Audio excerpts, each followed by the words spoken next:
بسم اللہ الرحمن الرحیم۔ السلام علیکم جی بچوں، کیسے ہیں آپ لوگ؟ سب ٹھیک ہیں؟ لے جی بچوں، آج یہ پارٹ نمبر 5 ہے جو ہم نے پڑھنا ہے، اور اس کا ٹائٹل ہے جادو، فال اور توہم پرستی۔ تو یہ چیزیں ہم نے پڑھنی ہیں، ذرا دیکھتے ہیں اس کو تفصیل سے پڑھتے ہیں، اور 7 سوالوں کے جو جواب ہیں وہ ہم دیکھتے ہیں کہ کون سے ہمیں یاد کرنے ہیں، تیار کرنے ہیں۔ سو کہتے ہیں جی، توہم پرستی کا معنی ہے بغیر کسی شرعی یا عقلی دلیل کے کسی نظریے یا خیال کو اپنا لینا۔ یعنی مطلب یہ ہوا کہ لوگوں نے جو بات پھیلائی ہوئی ہے، ٹھیک ہے، ہم اس کو ایسے ہی مان جائیں، اپنے عقل کے اوپر اس کو پرکھیں نہ، اس کو سمجھے نہ کہ ہمارا مائنڈ کیا کہتا ہے، کہ واقعی یہ چیز صحیح بھی ہے یا غلط ہے، یا کوئی شرعی اس میں ہو کہ جی ہمارے مذہب نے یہ کہا ہوا ہے کہ ہاں جی یہ ایسے کرنا ہے۔ تو یہ دو چیزیں اگر نہیں ہیں اور پھر بھی ہم اس کو مان رہے ہیں، تو پھر ہم کیا کر رہے ہیں؟ ہم توہم پرستی کر رہے ہیں۔ جیسے وہ کہتے ہیں نا، کالی بلی جو ہے آپ کے راستے میں سے آگے سے گزر گئی ہے، تو اب کہہ رہے ہیں جی آپ کے لیے اب صحیح نہیں ہے کہ آپ سفر کریں۔ تو یہ اب لوگوں نے پہلے سے پھیلائی ہوئی ہے، تو اس کی کوئی عقلی دلیل تو نہیں سمجھ آتی، اور نہ ہی مذہب میں یہ بات ہے۔ تو ایسی چیز کو ہم کیا کہتے ہیں کہ ہم توہم پرستی کا شکار ہو رہے ہیں۔ توہم پرستی کی ایک صورت بدشگونی بھی ہے، یعنی ایک شگون ہے کہ بھائی یہ کام، یہ چیز یہ صحیح نہیں ہے۔ کسی چیز، دن یا مہینے کو برا سمجھنا، یہ بدشگونی کی مثالیں ہیں۔ فال وغیرہ، فال بھی اس میں آتا ہے، فال وغیرہ کے ذریعے سے قسمت کا حال جاننے کی کوشش کرنا بھی توہم پرستی کی ہی ایک شکل ہے۔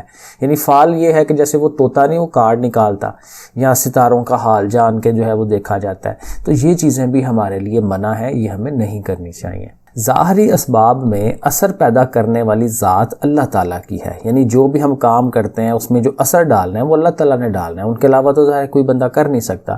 کسی چیز، دن یا مہینے کو منحوس سمجھنا بدشگونی ہے۔ بدشگونی اور توہم پرستی قابل مذمت ہے، یعنی اس کی مذمت کرنی چاہیے کہ کوئی اگر کر رہا ہے تو ہمیں وہ کہنا چاہیے کہ نہیں بھائی یہ غلط ہے، اس کو مذمت کرنا کہتے ہیں۔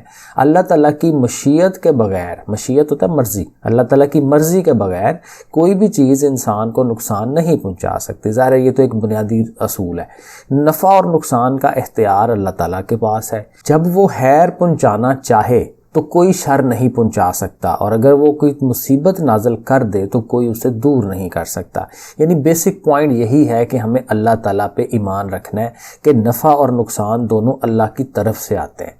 کوئی اللہ تعالیٰ نفع دینا چاہ رہے ہیں تو پھر ظاہر ہے کوئی اور روک نہیں سکتا اس کو، اور اگر کوئی مصیبت آنی ہے تو وہ بھی اللہ تعالیٰ کی طرف سے ہی آنی ہے۔ اور یہ دیکھیں لکھا ہوا ہے، ارشاد باری تعالیٰ ہے، ترجمہ کیا ہے کہ اگر اللہ تمہیں کوئی تکلیف پہنچائے تو اس کے سوا کوئی اسے دور فرمانے والا نہیں ہے، اور اگر وہ تمہارے ساتھ خیر کا ارادہ فرمائے، یعنی تمہارے ساتھ اچھائی کرنا چاہے، تو اس کے فضل کو کوئی ہٹانے والا نہیں۔ فضل یہی کہ اللہ تعالیٰ کی جو رحمتیں ہیں وہ اس فضل کو اپنے بندوں میں سے جسے چاہتا ہے پہنچاتا ہے، اور وہ بہت بخشنے والا، نہایت رحم فرمانے والا ہے۔ سو اللہ تعالیٰ ایک تفصیل سے بتا رہے ہیں کہ ہر چیز اللہ تعالیٰ کی طرف سے آتی ہے، تو ہمیں چیزوں کو غلط نہیں سمجھنا چاہیے۔ انسان کو جو بھی مصیبت پہنچتی ہے وہ اس کے اپنے ہی اعمال کا نتیجہ ہوتی ہے۔ جو لوگ دین کے علم سے محروم ہیں وہ توہم پرستی میں مبتلا ہو جاتے ہیں۔ اب یہ بھی اللہ تعالیٰ ایک بتا رہے ہیں کہ اگر کوئی مصیبت آتی ہے تو ہم نے ہی کوئی غلط کام کیے ہوں گے، کو ہم نے گناہ کیے ہوں گے، تو اس کے بدلے میں اللہ تعالیٰ ہمیں کسی مصیبت میں ڈال دیتے ہیں۔ کسی انسان، جانور، دن یا مہینے کو منحوس سمجھنا جہالت اور توہم پرستی ہے۔ جو لوگ سفر کے مہینے کو منحوس سمجھتے ہیں وہ دراصل خام خیالی کا شکار ہیں، کیونکہ بعض ایک ٹائم ابھی بھی لوگ کرتے ہیں کہ یہ جو اسلامی مہینے ہیں ان میں سفر کا جو مہینہ ہے اس کو منحوس سمجھا جاتا ہے، اور اس میں کوئی کام نہیں کیا جاتا، جیسے کوئی شادی کرنی ہے یا کوئی سفر کرنا ہے تو اس مہینے میں لوگ جو ہے وہ نہیں کرتے۔ تو جو لوگ اس طرح کرنے والے ہیں تو یہ پوائنٹ وہ کرتے ہیں۔ سو زمانہ جاہلیت میں بھی لوگ سفر کے مہینے کو منحوس سمجھتے تھے۔ مستقبل کے حالات جاننے اور مستقبل کے کام بنانے کے لیے ستاروں کی چال، فال یا جادو ٹونے وغیرہ کا استعمال اسلام میں حرام ہے۔ یہ اصل بات ہے کہ ہمیں مستقبل کے حالات جاننے کے پیچھے نہیں دوڑنا چاہیے، ورنہ ویسے تو انسان کو بڑا اچھا لگتا ہے کہ مجھے پتہ چلے جی کل کیا ہوگا، میرا آنے والا دن کس طرح کا ہوگا، لیکن اللہ تعالیٰ نے یہ منع کیا ہوا ہے کہ آپ اپنی محنت کریں نا، تو جو کام اللہ کے کرنے والے ہیں وہ آپ لوگ کیوں اس کے پیچھے پڑتے ہیں؟ تو ان کے پیچھے ہمیں ٹو نہیں لگانا کہ بھئی کیا ہوگا، مستقبل میں کیا ہونا ہے، کیونکہ وہ چیزیں تبدیل ہو سکتی ہیں۔ اب ایک بندے کو کہا جائے بھئی آپ نے 1 سال کے بعد مر جانا ہے، تو اب کہہ دینے سے کیا وہ تو بیچارہ تو پہلے ہی فوت ہو گیا ہے، پھر وہ سوچ کے ہی. تو اس لیے پہلے نہیں بتا دینا چاہیے، اور کیا پتہ اللہ تعالیٰ دعا کرنے سے وہ ٹل جائے، چیز آگے پیچھے ہو جائے. وہ اصل چیز تو اللہ تعالیٰ کو پتہ ہے نا، ہمیں تھوڑی پتہ ہے، تو ہم تو اندازے لگائیں گے. تو یہ اندازے لگانا ہمارے لیے حرام ہے، ہمیں نہیں کرنا یہ کام. مستقبل میں اللہ تعالیٰ سے خیر طلب کرنے کے لیے رسول اللہ صلی اللہ علیہ وسلم نے استخارے کی تعلیم دی ہے. اب اگر مستقبل میں اچھا کام آپ چاہ رہے ہیں تو اللہ سے ہی لینا ہے نا، تو اللہ سے ہمیں پھر کیا کرنا ہے، طریقہ ہمیں بتایا گیا ہے کہ آپ استخارہ کریں، جس کا مسنون طریقہ یہ ہے کہ 2 رکعت نفل نماز پڑھ کر اللہ تعالیٰ سے خیر طلب کرنے کی دعا کی جائے. تو دعا تو ہمیں شروع سے ہی بتایا گیا کہ آپ دعائیں مانگیں، جو اللہ تعالیٰ سے مانگنا ہے وہ آپ مانگیں. اسلام نے جیسے توہم پرستی سے منع کیا ہے، اسی طرح بدشگونی اور بدفالی سے بھی منع کیا گیا ہے. نبی کریم صلی اللہ علیہ وسلم نے فرمایا جو شخص نجومی کے پاس جائے، اب یہ دیکھیں بڑی اہم بات ہے کہ جو شخص نجومی کے پاس جائے اور اس سے کوئی بات پوچھے تو اس کی 40 راتوں تک کی نماز قبول نہیں ہوگی. اب دیکھیں کتنا یہ ہیوی کام ہے، آپ نمازیں پڑھ رہے ہو لیکن صرف جا کے آپ نے پوچھا ہی ایک بندے سے، اور پوچھنے کے بدلے میں اب 40 دن کے لیے آپ کا جو نماز روزہ جو ہے وہ آپ کے لیے قبول نہیں ہوگا. پھر اسلامی تعلیمات میں بدشگونی کی اجازت نہیں ہے، یعنی کسی انسان، جانور، چیز یا وقت سے بدشگونی لینا درست نہیں کہ بھائی یہ چیز، ایسے وہ بلی والی میں مثال دے رہا ہوں تو ہم کہتے ہیں یہ بدشگونی ہو گئی ہے. البتہ نیک شگون یا نیک فعل لینا درست ہے، یعنی کہ جس میں ہم کہیں گے ہاں بھئی یہ دن بڑا اچھا ہے، جو ہم کہتے ہیں جمعہ والا دن بڑا اچھا ہے، اس دن ہمیں کوئی کام کر لینا چاہیے. تو نیکی والے کام کرنے میں کوئی ایشو نہیں ہے، لیکن ہم یہ کہنا کہ بھئی ہفتے والا دن صحیح نہیں ہے، اس دن میں نے کوئی کام نہیں کرنا، تو یہ غلط چیزیں ہیں. انسان کو ہمیشہ پر امید رہنا چاہیے اور اللہ تعالیٰ سے اچھا گمان رکھنا چاہیے. یہ بڑی زبردست بات ہے کہ اللہ تعالیٰ سے گمان آپ اچھا رکھیں، کیونکہ یہ دیکھیں اصل بات کہ کیونکہ اللہ تعالیٰ بندے کے ساتھ اس کے گمان کے مطابق معاملہ فرماتا ہے. نبی کریم صلی اللہ علیہ وسلم نے فرمایا بدشگونی کی کوئی اصل نہیں، البتہ نیک فعل لینا کچھ برا نہیں. حضرت عبداللہ بن عمر رضی اللہ تعالیٰ فرماتے ہیں کہ جب کسی کے دل میں کوئی چیز کھٹکے تو اسے یہ چاہیے کہ وہ یہ الفاظ کہے کہ اے اللہ آپ کی طرف سے نازل کی جانے والی خیر کے علاوہ کوئی خیر نہیں، یعنی اللہ تعالیٰ نے جو اچھی چیز دینے وہی سب سے اچھی چیز ہے، اور آپ کے شگون کے علاوہ کوئی شگون نہیں. جو اللہ تعالیٰ کہہ دیں بھئی یہ اچھی چیز ہے تو وہ بہتر ہے، اور آپ کے سوا کوئی معبود نہیں کہ اللہ تعالیٰ کی ہی ہمیں عبادت کرنی ہے.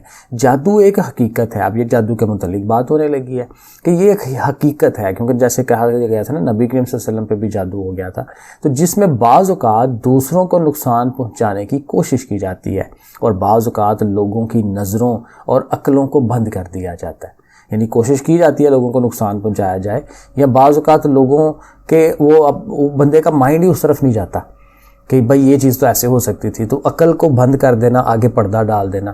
تو یہ جادوگر جو ہے اس طرح کرنے کی کوشش کرتے ہیں. جادوگر چیزوں کی حقیقت کو نہیں بدلتا، یعنی چیز چینج نہیں کر سکتا، بس چیز کو آگے پیچھے وہ کر دے گا، البتہ خیالات، آپ کے جو خیال ہیں ان پر قبضہ کر لیتا ہے. اسلام میں جادو کرنے اور کرانے والے کو سخت گناہ جو ہے وہ قرار دیا گیا ہے. جادو وغیرہ سے محفوظ رہنے کے لیے سورۃ الفلق اور سورۃ الناس پڑھنے اور اجوا کھجور کھانے کی تعلیم دی گئی ہے. رسول اللہ صلی اللہ علیہ وسلم جنات اور انسانوں کی نظر بد سے پناہ مانگا کرتے تھے، یہاں تک کہ موعظتین یعنی کہ سورہ فلق اور سورہ ناس نازل ہوئیں. جب یہ صورتیں نازل ہوئیں تو آپ صلی اللہ علیہ وسلم نے ان دونوں کو لے لیا، یعنی کہ اس سے پھر کام چلاتے تھے اور ان کے علاوہ کو چھوڑ دیا، اس کے علاوہ باقی چیزیں ختم کر دیں. تو نبی کریم صلی اللہ علیہ وسلم نے فرمایا جس شخص نے صبح کے وقت 7 اجوا کھجوریں کھا لی اس دن اسے نہ زہر نقصان پہنچا سکتا ہے اور نہ جادو. تو یہ ظاہر ہے بڑی زبردست چیز ہے کہ اجوا کھجور بھی بہتر ہے. نبی کریم خاتم النبیین صلی اللہ علیہ وسلم نے فرمایا تباہ کر دینے والی چیز اللہ کے ساتھ شرک کرنا ہے. اب یہ تو ہمیں پتہ ہے کہ یہ سب سے بڑا گناہ یہ ہے کہ اللہ کے ساتھ شریک ٹھہرا دیا جائے اور کسی کو. اس سے بچو اور جادو کرنے کرانے سے بھی بچو. تو اس کے ساتھ ہی یہ بات بھی بتا دی. نبی کریم صلی اللہ علیہ وسلم حضرت حسن اور حسین رضی اللہ تعالیٰ عنہ کو یہ دعا پڑھ کر دم فرمایا کرتے تھے کہ میں تم دونوں کے لیے اللہ کے مکمل اور پورے کلمات کے ساتھ ہر شیطان اور ہلاک کرنے والی ہر زہریلی چیز اور نظر بد سے پناہ مانگتا ہوں. تو یہ بچوں کے لیے بچوں پہ دم کرنا یہ بڑی اچھی چیز ہے۔ حضرت ابراہیم علیہ السلام اپنے بیٹوں حضرت اسماعیل علیہ السلام اور حضرت اسحاق علیہ السلام کے لیے بھی یہی دعا فرمایا کرتے تھے۔ جادو، ستاروں اور فال کے ذریعے سے قسمت کا حال جاننے اور توہم پرستی کی وجہ سے معاشرہ بہت سی برائیوں کا شکار ہو جاتا ہے، جن میں سے چند یہ ہیں۔ اب اگر یہ ان چیزوں پہ عمل کر رہے ہوں گے تو پھر سوسائٹی میں کیا پرابلمز آ سکتی ہیں، وہ یہ پوائنٹس ہیں۔ ایسے لوگ مسائل کی اصل جڑ تک پہنچنے کے بجائے غیر ضروری کاموں اور باتوں میں الجھے رہتے ہیں، کیونکہ ظاہر ہے کہ جو پرابلم پریشانی آئی ہے تو اس کو سلجھانے کے بجائے وہ جادو ٹونے اور ان چیزوں کی طرف چل پڑے بندہ، تو وہ غلط چیز ہو جاتی ہے۔ ایسے لوگ شاید وقتی فائدہ تو اٹھا لیں لیکن بڑی بڑی کامیابیوں سے محروم رہ جاتے ہیں، کیونکہ جادو ٹونا یہ وقتی کامیابیاں ہوتی ہیں۔ تو ہم پرست لوگ اپنی جہالت کی وجہ سے بعض اوقات معاشرے میں مذاق بھی بن جاتے ہیں۔ جو پڑھے لکھے لوگ ہیں پھر ان کا مذاق اڑاتے ہیں۔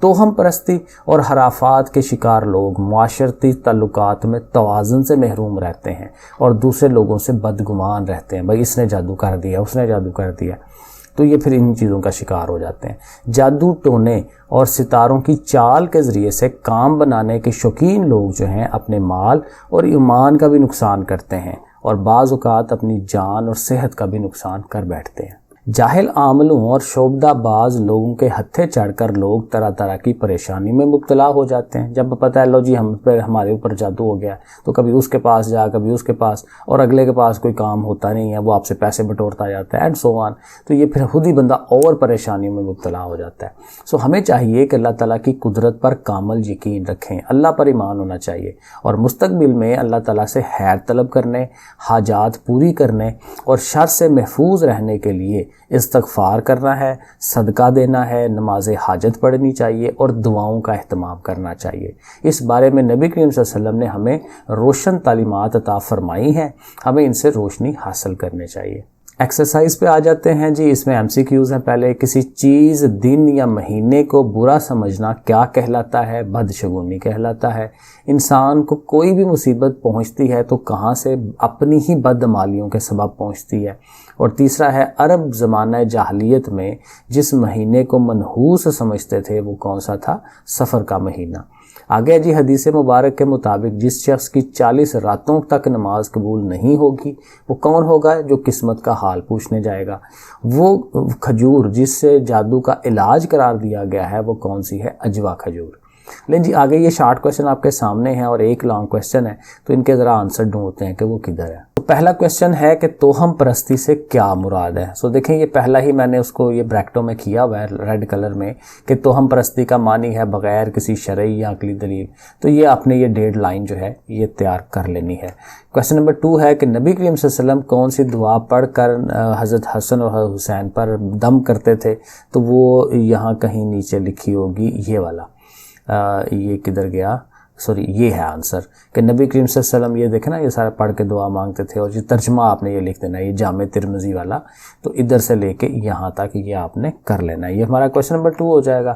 کویسچن نمبر 3 ہے کہ پر امید رہنے اور نیک شگون کی اہمیت بتانی ہے۔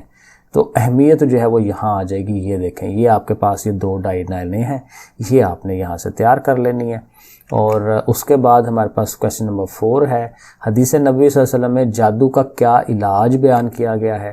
تو کویسچن نمبر 4 کا جو آنسر ہے وہ یہ ہے کہ جادو وغیرہ سے محفوظ رہنے کے لیے سورہ فلق اور سورہ ناس اور اجوا کھجور کھانے کی تعلیم۔ تو یہ پوری ایک لائن جو ہے یہ آپ نے کویسچن نمبر 4 کے لیے کر لینی ہے۔ اور یہ آخری شارٹ کویسچن ہے کہ حصول خیر اور حاجت روائی کے لیے ہمیں کن اعمال کو اختیار کرنا چاہیے؟ یعنی کہ اللہ تعالیٰ سے خیر طلب کرنی ہے تو ہمیں کیا کرنا ہے؟ تو میرے خیال میں یہ اینڈ پہ اس کا آنسر ہے، یہ دیکھیں، یہ ڈیڈ لائن یہ بنتی ہے کہ ہمیں چاہیے کہ اللہ تعالیٰ کی قدرت پر، ٹھیک ہے، یہ سارا کہ ہمیں کیا کرنا چاہیے یہ ڈیڈ لائن کے اندر یہ موجود ہے۔ تو یہ ہمارے ہو گئے شارٹ کویسچن۔ لانگ میں یہ کہہ رہا ہے کہ جادو، فال اور توہم پرستی کے بارے میں اسلامی تعلیمات پر روشنی ڈالیں۔ تو یہ کہ جنرل سوال کہہ دیتا ہے۔ اب اس میں آپ اگین یہ بات، یہ آپ نے جو شارٹ سوال ریڈی کیے ہیں ان ساروں کو اس میں ڈال دیں، ٹھیک ہے، وہ ساری اس میں آئیں گی۔ لیکن اگر آپ نے پراپر اس طرح سے کرنا ہے تو پھر یہاں سے آپ شروع ہو جائیں، ٹھیک ہے۔ تو یہ سارا جو ہے یہ پہلا پیج کر لیں گے، جو امپورٹنٹ اس میں سے چیزیں آتی ہیں وہ کر لیں۔ تو سب سے بہتر تو یہی ہے کہ جو شارٹ سوال آپ نے ریڈی کی ہیں انہیں کو اکٹھا کریں اور ایک لانگ بنا دیں، ٹھیک ہے، اس کے علاوہ ایک آدھ جو پیراگراف ہے اور اس میں ڈال لیں تو یہ آپ کا لانگ اس طرح سے بن جاتا ہے. ٹھیک ہے جی بچوں، پھر اوکے، اللہ حافظ.